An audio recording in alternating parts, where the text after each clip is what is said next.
पिछले कुछ वक्त में भारत से पर्यावरण को लेकर आने वाली खबरों की जैसे बाढ़ सी आ गई है। मतलब सोचिए, एक तरफ तो एक नई भेड़िए की प्रजाति की पहचान होती है, दूसरी तरफ सैकड़ों गीगावाट क्लीन एनर्जी का एक जबरदस्त टारगेट सेट किया जाता है, और फिर दुनिया की पहली हाइड्रोजन ट्रेन की भी चर्चा शुरू हो जाती है। यह सब एक साथ हो रहा है, जो यकीनन एक बहुत बड़ी कहानी की तरफ इशारा कर रहा है। तो सवाल यही उठता है कि आखिर कोई भी देश एक ही समय पर पर्यावरण के इतने सारे अलग-अलग मोर्चों पर एक साथ कैसे काम कर सकता है।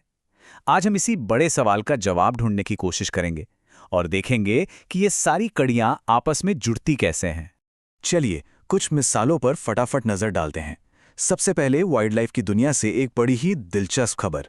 वैज्ञानिकों ने जेनेटिक टेस्टिंग के बाद ये कंफर्म किया है कि भारत में भेड़िए की एक ऐसी प्रजाति भी है जिसके बारे में हमें पहले पता ही नहीं था। फिर बात करते हैं एनर्जी की।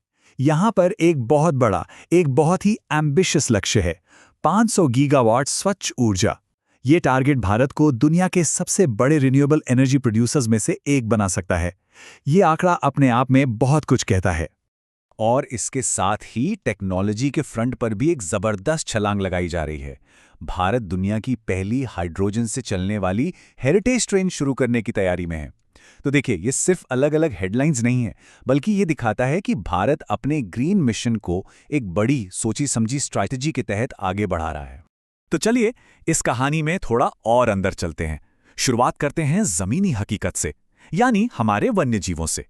यहाँ नेशनल आइकॉन्स को बचाने से लेकर नई नई खोजों तक बहुत कुछ हो रहा है। और जब भी वाइल्ड लाइफ की बात होती है तो ये आंकड़ा देखना बहुत जरूरी हो जाता है। 70%।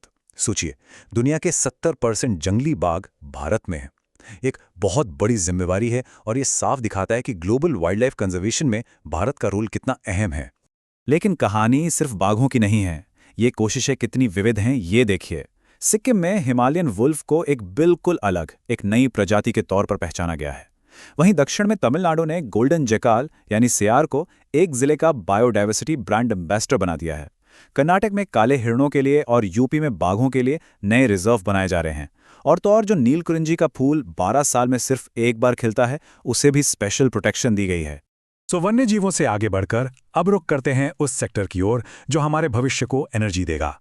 यहाँ भी एक अभूतपूर्व पैमाने पर रिन्यूएबल यानी नवीकरणीय क्रांति चल रही है। और इस क्रांति का सबसे बड़ा चेहरा है ये नंबर, 2030 तक 500 गीगावाट रिन्यूएबल एनर्जी। 500 गीगावाट समझने के लिए ये इतनी बिजली है जिससे करोड़ों करोड़ घर रोशन हो सकते हैं। ये एक बहुत बड़ा और महत्वाकांक्षी लक्ष्य है जो भारत के इरादों को साफ साफ जाहिर करता है। अब ये लक्ष्य कितना बड़ा है, इसे ठीक से समझने के लिए जरा इस चार्ट को देखिए। 2014 में हमारी रिन्यूएबल एनर्जी कैपेसिटी सिर्फ 35 गीगावाट थी।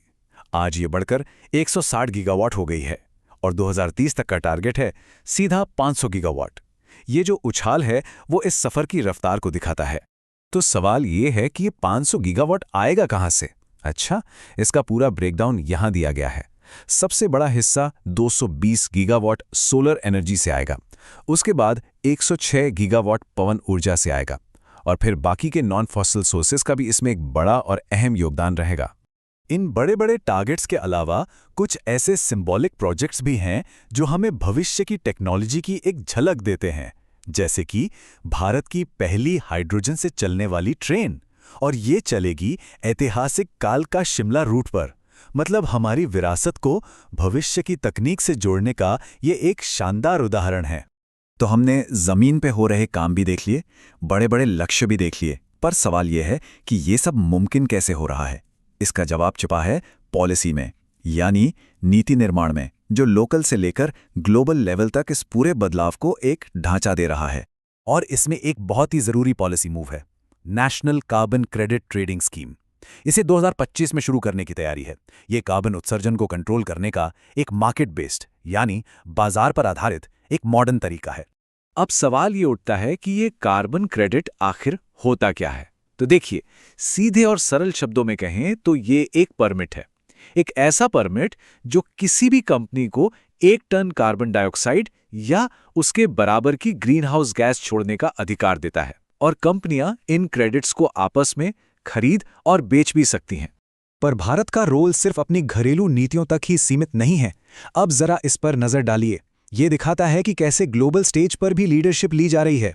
दुनिया की 7 बड़ी बिल्ली प्रजातियों जैसे बाघ, शेर, तेंदुआ, इन सबको बचाने के लिए इंटरनेशनल बिग कैट अलायंस शुरू किया गया है, जिसका हेडक्वार्टर भी भारत में ही होगा और नेपाल इसका पहला फाउंडिंग मेंबर भी बन गया है।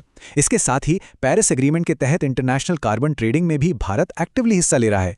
तो इतने सारे इनिशिएटिव्स, इतने सारे लक्ष्य और पॉलिसीज के साथ आगे का रास्ता कैसा दिखता है?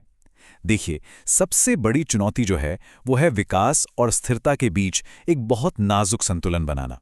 ये जो दुविधा है ना, वो इस स्लाइड में बिल्कुल साफ दिखती है। एक तरफ है आर्थिक विकास, जिसके लिए हमें इंफ्रास्ट्रक्चर बनाना है, एनर्जी प्रोडक्शन बढ़ाना है और बढ़ती आबादी की जरूरतों को पूरा करना है। और वहीं दूसरी तरफ है पर्यावरण संरक्षण, जिसके लिए हमें नए रिजर्व बनाने हैं, क्लीन एनर्जी की तरफ जाना है और अपने सीमित कुदरती संसाधनों को बचाना भी है। इन दोनों को एक साथ साधना ही असल चुनौती है। तो आखिर में ये एक बड़ा सवाल हमारे सामने है। एक तरफ जबरदस्त प्रगति है तो दूसरी तरफ विशाल चुनौतियां भी हैं। ऐसे में क्या भारत एक सस्टेनेबल, एक स्थायी भविष्य के लिए दुनिया के सामने एक कामयाब मॉडल या कहें कि एक नियम पुस्तिका पेश कर सकता है? ये एक ऐसा सवाल है जिसका जवाब हमें आने वाला वक्त ही देगा।